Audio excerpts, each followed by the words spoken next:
किया प्रोग्राम में जुल्फिकार अली बदर साहब ने पाकिस्तान पीपल्स पार्टी के रहनुमाई किसी तारुफ के मोहताज नहीं है। जुल्फिकार साहब, thank you so very much sir for your time. Zulfikar साहब, आज यकीनन बड़ा दिन है, बेगम नुसरत भुट्टो की बरसी है। मैं चाहूंगा कि उनकी याद आज देखने वालों के लिए सबसे पहले आप ताज़ा करें। ये कैसी उनकी शख्सियत थी, क्या उनका जोश था, किस तरह उन्होंने डिक्टेटर्स का मुकाबला किया। जुल्फिकार साहब। बिस्मिल्लाहिर्रहमानिर्रहीम। बहुत शुक्रिया तला जुतोई साहब, आपने अपने प्रोग्राम में बुलाया। देखिए, आपके सामने जो मैं बैठा हूँ, I am a very lucky man कि मुझे ये शर्फ हासिल है कि बेगम नुसरत भुट्टो साहबा हमारे घर आई। क्योंकि मैं 1978 में जब पैदा हुआ तो भुट्टो साहब और मेरे वालिद साहब कोट लखपत जेल में थे, और जब मेरी पैदाइश की खबर गई तो उस टाइम पे भुट्टो साहब अपने वकीलों को मिल रहे थे और मेरे वालिद को उनके घर वाले मिठाई लेके गए। तो भुट्टो साहब ने पूछा कि ये मिठाई किस लिए, आपकी रिहाई आ गई है? तो उन्होंने कहा कि नहीं, मुझे अल्लाह ताला ने बेटा अता किया है। तो भुट्टो साहब ने कहा अपने बेटे की पिक्चर मंगवाएं, और फिर उन्होंने पिक्चर मंगवाई, उसके पीछे लिखा, और फिर बेगम नुसरत भुट्टो साहबा वहां पे बैठी हुई थी और उन्होंने कहा कि आपने जहांगीर बदर के घर जाना है और उस बच्चे का नाम जाके मेरे नाम पे रखना है, जुल्फिकार अली बदर। क्या बात तो बेगम नुसरत भुट्टो साहबा हमारे अंदरून शहर दिल्ली गेट के अंदर घर पे आई। पूरा अंदरून शहर ने उनको वेलकम किया, और फिर उस टाइम पे मार्शल्लाह आ गया हुआ था, और उस टाइम पे पूरा शहर उमड़ के बाहर आया हुआ था। सारे अंदरून शहर की खवातीन ने, फैमिलियों ने उनको वेलकम किया, क्योंकि हमारे लिए बहुत बड़े एजाज की बात थी कि जुल्फिकार अली भुट्टो साहब की बेगम नुसरत भुट्टो एक ऐसे शख्स के घर आ रही है जो कि एक डिक्टेटर का, एक आमर का मुकाबला कर रहा है और जेल में है, और उस शख्स के घर में एक बच्चा पैदा होता है, उस बच्चे का नाम भुट्टो साहब के कहने पे रखने बेगम नुसरत भुट्टो साहब आती हैं। तो बहुत बड़े एजाज की बात थी, और अल्लाह ताला ने मुझे भी ये एजाज बख्शा हुआ है दुनिया में कि बेगम साहबा सिर्फ मेरा नाम रखे भुट्टो साहब के कहने पे आई थी और हमारे घर पे आई थी। और उसके बाद फिर साल हा साल जो है मेरे वालिद ने उनके साथ जद्दोजहद की, बेगम साहबा के साथ ट्रैवल किया, मार्शल्लाह का मुकाबला किया। और मुझे याद है कि 92 में जब लॉन्ग मार्च हुई थी तो लाहौर में बेगम साहबा बीबी शहीद सिंध से कर रही थी, और बेगम साहबा ने जो 92 की लॉन्ग मार्च में थी लाहौर में, खालिद अहमद खान खरल साहब के घर से वो लॉन्ग मार्च की गाड़ी पे बैठ के निकले, और वो मेरे वालिद ड्राइव कर रहे थे, बेगम नुसरत भुट्टो साहबा साथ थी, और वो गुजरावाला तक गए।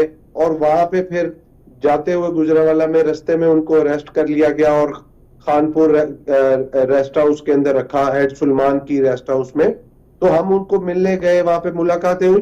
तो ये वो मुलाकातें हैं जो कि मुझे जाती तौर पे याद है, 92 और 92 के बाद की मुलाकात।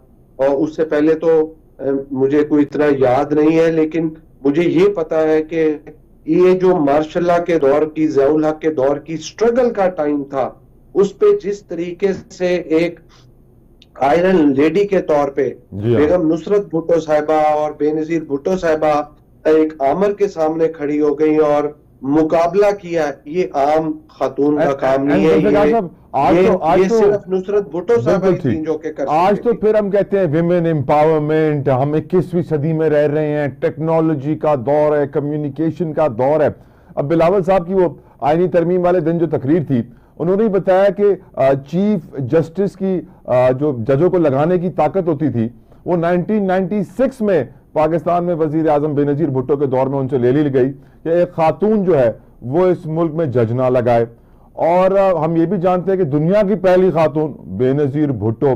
और उस पुराने दौर में औरतों के ऊपर बड़े प्रेशर डाले जाते थे कि औरत वजीर आजम नहीं बन सकती, यह हराम है, औरत को सियासत में नहीं होना चाहिए, औरत को घर में पर्दे में रहना चाहिए। और उस दौर में इतने सख्त दौर के अंदर मुकाबला करना आमिरों का बहुत बड़ी बात थी सर, उस वक्त बहुत बड़ी बात थी। मैं समझता हूँ ये क्रेडिट हमें जो मादरे मिल्लत, ये हमारी मादरे जमहूरियत मोहतरमा नुसरत भुट्टो साहिबा को भी, और बेनजीर शहीद जमहूरियत बेनजीर भुट्टो साहिबा को ये क्रेडिट देना चाहिए कि इन्होंने मुआशरे के अंदर फातिमा जिन्ना साहिबा के बाद किसी ने इतनी स्ट्रगल की है और किसी ने इतनी आमर के खिलाफ जो है जद्दोजहद की है वो इन खवातीन को जाता है, इन आयरन लेडीज को जाता है, जिन्होंने आज मुआशरे के अंदर एक ऐसी एग्जाम्पल सेट की है कि आज जो खवातीन आके विमेन एम्पावरमेंट की बात करती हैं या अपने राइट्स की बात करती हैं या विमेन राइट्स की बात करती हैं, वो स्टार्ट ही वहां से हुए जहां पे उन्होंने एजुकेट करना स्टार्ट किया, औरतों को इज्जत देनी शुरू की, औरतों के हकूक के लिए आवाज उठाना शुरू की, औरतों को एम्पावर करने के लिए शुरू की। तो ये सारा मामला जो है बेगम नुसरत भुट्टो साहबा और बीबी शहीद ने शुरू किया था, और वो आज तक बढ़ता जा रहा है। और हमारी पार्टी में भी इसलिए खवातीन की इज्जत इसलिए की जाती है क्योंकि बीबी शहीद जो है वो विमेन एम्पावरमेंट और औरतों की इज्जत का बड़ा ख्याल करती थी, और वो कहती थी कि औरतों के राइट्स के लिए आवाज करनी है। और इसलिए हम भी सारे जो है वो हमारी माँ थी बेनजीर भुट्टो साहबा और बेगम नुसरत भुट्टो साहबा, तो हमारा तो बड़ा इस चीज के ऊपर इस्तकाक है कि औरतों के लिए आवाज उठाएं और औरतों के हकूक के लिए। बट इस सारे मामले के अंदर ये जो लोग आवाज उठाते रहे कि खातून वजीर आजम नहीं बन सकती, आप देखें दुनिया में पाकिस्तान का नाम किसने रोशन किया? मोहतरमा बेनजीर भुट्टो साहबा दुनिया ने। की मकबूल तरीन सियासतदान थी, Guinness book of world record में उनका नाम आया था, द मोस्ट फेमस दुनिया की पॉलिटिशियन। पहली खातून वजीर आजम और इस्लामी दुनिया की पहली खातून वजीर आजम के तौर पे उन्होंने प्राइम मिनिस्टर ऑफ पाकिस्तान बनके और दुनिया की सबसे कम उम्र तरीन वजीर आजम बनके 35 साल की उम्र में ओथ उठा के वजीर आजम बनके पाकिस्तान का नाम रोशन किया। तो एक ऐसी खातून जो दुनिया में पाकिस्तान का नाम रोशन करे, और दुनिया में हिलरी क्लिंटन हो गई या न्यूजीलैंड की प्राइम मिनिस्टर हो गई, जो जब बैठती है जिक्र करती है वो कहते हैं हमारी जो आइडियल थी वो बेनजीर भुट्टो साहिबा थी। तो इसमें तो पाकिस्तान का नाम रोशन होता है। हमें तो फख्र होना चाहिए, लोगों को फख्र होना चाहिए, इस कौम को फख्र होना चाहिए कि हमारे इस मुल्क के अंदर बेगम बेनजीर भुट्टो साहिबा जैसी और बेगम नुसरत भुट्टो साहिबा जैसी खवातीन इस मुआशरे के अंदर आई हैं और उन्होंने पाकिस्तान का नाम रोशन किया है। और यकीनन इनको पूरी कौम सलाम पेश करती है।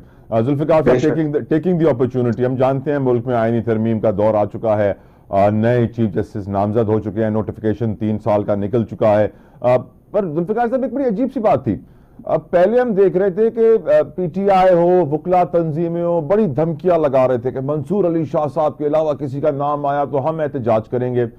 जस्टिस याया आफरीदी का नाम आया, सबने खैर मकदम किया, उन्होंने जाके मंसूर अली शाह साहब से भी आज मुलाकात की, दीगर जजों से भी की, काजी फाइजा से भी की, सबने उनको मुबारकबाद दी। और वो जो एक दिन पहले कह रहे थे ना कि एहतजाज करेंगे एहतजाज करेंगे, अब उनकी तरफ से कोई आवाजें ही नहीं आ रही हैं, कुछ खामोश से बैठे हुए हैं। आपकी नजर में क्या वजूहत हो सकती हैं कि मंसूर अली शाह साहब कल ही उम्रे पे जा रहे हैं, काजी फाइजा के आखिरी दिन भी नहीं देखना चाहते हैं, जो इस वक्त अदलिया की ओवरऑल सिचुएशन है? Your views on it Zulfikar साहब।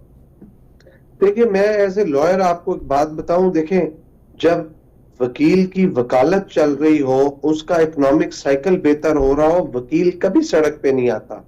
जब उसकी रोजी रोटी बंद हो रही हो तो फिर वो सड़क पे आता है।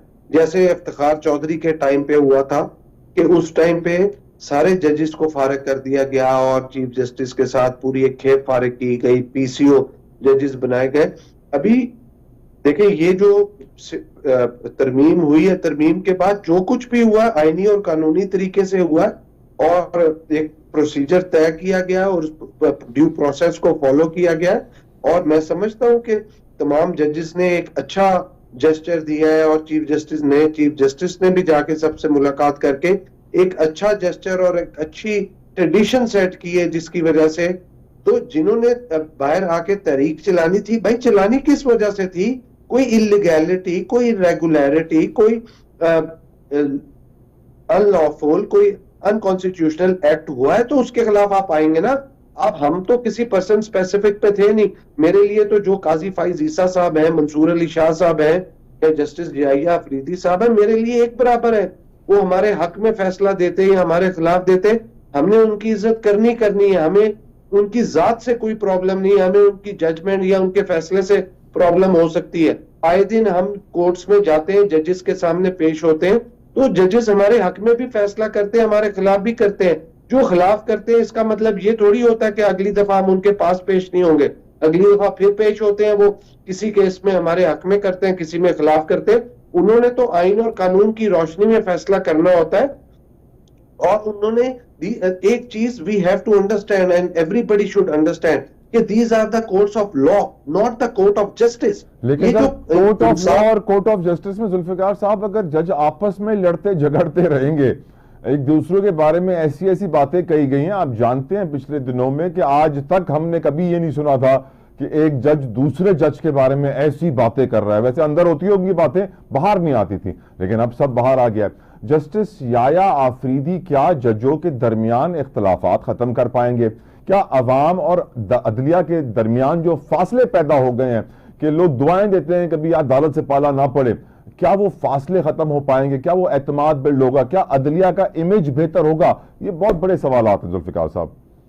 बिल्कुल आप ठीक कह रहे हैं। देखिए ये एक चैलेंजिंग मूवमेंट है और ये चैलेंजिंग मूवमेंट सिर्फ अदलिया के ऊपर नहीं है, पाकिस्तान के तमाम इंस्टीट्यूशंस के ऊपर है कि वो all the institutions have to put their house in order, चाहे वो पार्लियामेंट है, एग्जीक्यूटिव है, जुडिशरी है या कोई भी ऐसा इंस्टीट्यूशन जिसका आपस में रोजमर्रा एक दूसरे इंस्टीट्यूशंस के साथ प्रोफेशनल वर्किंग रिलेशनशिप रहता है।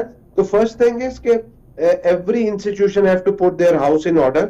और दूसरी चीज ये है इंपॉर्टेंट कि they have to bring harmony and professional working relationship between the institutions और विद इन द इंस्टीट्यूशन ये चीजों को सेट करना है। नए चीफ जस्टिस के लिए, ऑनरेबल चीफ जस्टिस के लिए ये दो तीन चीजें बड़ी चैलेंजिंग है। एक तो ये कि पहली चीज जो अवाम की तवक्कुआत है कि आईनी बेंच बनने के बाद जो 4-4, 5-5 साल का अपील्स के अंदर, सिविल और क्रिमिनल अपील्स के अंदर हाई कोर्ट में या सुप्रीम कोर्ट में वेटिंग टाइम पीरियड है, वो दीगर बेंचेस बना के उसके ऊपर स्पीडी जो है वो डायरी लगनी शुरू हो और रोस्टर लगना शुरू हो और उसके ऊपर केसेस की तादाद बढ़ती जाए और परफॉर्मेंस एवेल्युएशन जो कि जिसका नया क्राइटेरिया है उसके ऊपर चेक करें कि रोज के रोज कितने केस डिस्पोज ऑफ हो रहे हैं, कितने केसेस को सुना जा रहा है, कौन कितने केस टाइम बार्ड है। टाइम बार्ड केसेस को जजेस के पास ना भेजें, उनको साइड पे रखें और जो एक्चुअल प्रैक्टिकल अपील्स हैं फौजदारी की या सिविल की, उनको जो है दीवानी मुकदमों की, उनको सुनवाई उनकी होनी चाहिए ताकि लोगों का जो 15-15, 20-20 साल, 25-25 साल का टाइम पीरियड है। सो ये एक चैलेंजिंग टास्क है नए चीफ जस्टिस के लिए कि वो इसको किस अच्छे तरीके से कर सकेंगे, क्योंकि इसके करने से एक तो लोगों को रिलीफ मिलना शुरू हो जाएगा, लोगों के पास ये एक मैसेज जाना शुरू होगा कि उनको रिलीफ मिल रहा है और जल्दी मिल रहा है। और दूसरी चीज ये इसमें अवाम के साथ जुडिशरी का जो एक लैक ऑफ कॉन्फिडेंस है वो खत्म हो जाएगा। और दूसरा ये कि आज का जो जेस्चर है चीफ जस्टिस का तमाम जजेस के पास जाना मिलना, मैं समझता हूं अगर उनको सबने वेलकम किया है और सबके साथ उनकी एक अच्छी हार्मनी और प्रोफेशनल वर्किंग रिलेशनशिप है तो वो आने वाले टाइम में जो है हार्मनी पैदा करेंगे और इख्तलाफात को विद इन द इंस्टीट्यूशन रख के एक बंद कमरे में बातचीत के जरिए हल करके, ना कि उसको मीडिया की जीनत बनने दें और बाहर लेके आए। तो विद इन द इंस्टीट्यूशन जिसको हैंडल कर लेंगे तो मैं समझता हूँ ये उनकी बहुत बड़ी बहादुरी होगी और इससे इंस्टीट्यूशन भी स्ट्रांग हो जाएगा और एक इमेज भी बेहतर होना शुरू हो जाएगा। ये उनके लिए चैलेंजिंग टास्क है और आई एम श्योर कि the kind of person he is, he will be able to handle these kind of things। आईनी बेंचों में और कितना वक्त लगेगा सर, क्योंकि बहुत सारे केसेस अब डिले हो रहे हैं, हम एक्सपेक्ट कर रहे थे कि इस पे बहुत प्रॉम्प्टली काम होगा। आपका इस पे क्या इंफॉर्मेशन है? How much time will it take sir? देखिए the minute new chief justice of Pakistan will take oath, तो मैं समझता हूँ उसके बाद नई कमेटी बना दी जाएगी जिस कमेटी के अंदर सुप्रीम ये जो कमेटी है इसके अंदर